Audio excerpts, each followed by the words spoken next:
का मान है गणतंत्र, देश के संविधान की शान है गणतंत्र। करोड़ों भारतीयों के लिए लिखा गया था, वीर सपूतों के मेहनत का परिणाम है गणतंत्र। सारी और गोलियों की आवाज गूंजती और सीने पर गोलियां खाते हुए लहूलुहान देशभक्त भूमि पर गिर पड़ते हैं, पर अंत में कोई आग नहीं, कोई पश्चाताप नहीं दिख रहा है, तो बस अलौकिक तेज और उस तेज में अटल आत्मविश्वास की हमारा भारत अवश्य स्वतंत्र होगा। और 15 अगस्त 1947 को यह विश्वास प्रतिफलित भी हुआ, क्योंकि ये देश महापुरुषों का है, यह देश गुणी विद्वानों का, यह देश साधु संतों का है, यह देश वीर बलवानों का, यह देश वीर बलवानों का। गुणीजनों और महापुरुषों की उपस्थिति में हमारे देश की स्वतंत्रता तब तक अधूरी रहती जब तक यहाँ का संविधान न रखा जाए। ततः राष्ट्र निर्माण के अध्योत्ता में 26 जनवरी 1950 को भारत का अद्वितीय संविधान लागू हो गया था। संविधान तो लागू हो गया था, लेकिन जहन में ये बात शेष थी कि भारत की गौरव गाथा बार बार दोहरानी है। प्यारा भारत देश हमारा, हम सब हिंदुस्तानी है, हम सब हिंदुस्तानी है। परंतु आज भी भारत के सामने ऐसी कई विषम परिस्थितियां थी जो मानव के सपनों को खंडित कर देती है, और तब मन में बस यही भाव जागने लगता है कि सोचा था अपने देश को खुशियों से सजाएंगे, समता और सद्गुणों से भारत में बहारें लाएंगे। हाय आज़ादी के बाद ये क्या हो गया, कलाम के सपनों का भारत न जाने कहाँ खो गया, न जाने कहाँ खो गया। और इस खोते हुए भारत का महज एक कारण है कि अनियति अत्याचार बढ़ रहा है, युग का अर्जुन मौन है, अपमानित द्रौपदी के पक्ष में बोलने वाला कौन है, युग के अर्जुन गांधी को उठा ले, यह गीता का फरमान है, अनगुनों के समक्ष झुकेंगे नहीं, हमें करना राष्ट्र सम्मान है, हमें करना राष्ट्र सम्मान है।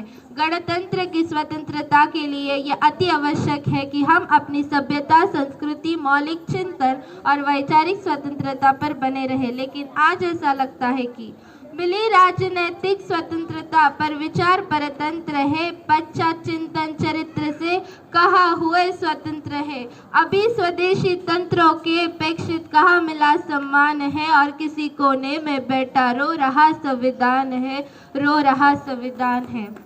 और इस रोते हुए संविधान को प्रबल, सशक्त, सफल बनाने का अधिकार किसी को है तो वो सिर्फ और सिर्फ हम देशवासियों को है, क्योंकि चुनाव के माध्यम से हम एक सुयोग्य सुचरित्र नेतृत्व का चयन करके अपने भारतीय संविधान को और परिपुष्ट बनाते हैं। और जैसा कि आप सभी जानते हैं कि चुनाव आयोग द्वारा लोकतंत्र के चुनाव को बिल्कुल ही बजाया जा चुका है। ऐसे में हमें ये प्रण लेना है कि प्राणों में ले संकल्प शक्ति, मानवता के प्रति अटल भक्ति, तुम चढ़ो धैर्य के शिखरों पर, इंद्रिय सुखों से ले विरक्ति, इंद्रिय सुखों से ले विरक्ति। और जिस दिन हम ऐसा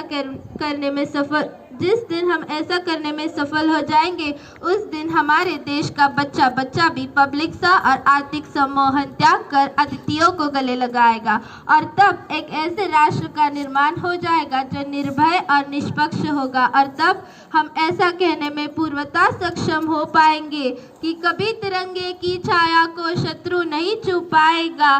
धैर्य, एकता और साहस से हर प्रश्न सुलझता जाएगा, हर प्रश्न सुलझता जाएगा। और अंत में मैं अपनी वाणी को विराम देते हुए आप सभी से बस यही अनुरोध करूंगी कि अपने देश के लिए अपना सर्वस्व निछावर करने और उसे चरणों तक पहुंचाने का घन संकल्प ले, और मन में बस यही भाव रखें कि इस देश की कीमत जब जब हमने पहचानी है, हमारे देश का बच्चा बच्ची बना वीर सेनानी है। जात पात भाषा के बीच को पलपने ना देंगे, और इन आधारों पर हिंदुस्तान को बंटने ना देंगे, हिंदुस्तान को बंटने ना देंगे। एकता के शतरंजों से सजाएंगे हिंदुस्तान के संसार को, गणतंत्र उपासक बनकर सच्चे उपहार देंगे राष्ट्र को, उपहार देंगे राष्ट्र को। धन्यवाद। जय हिंद, जय भारत।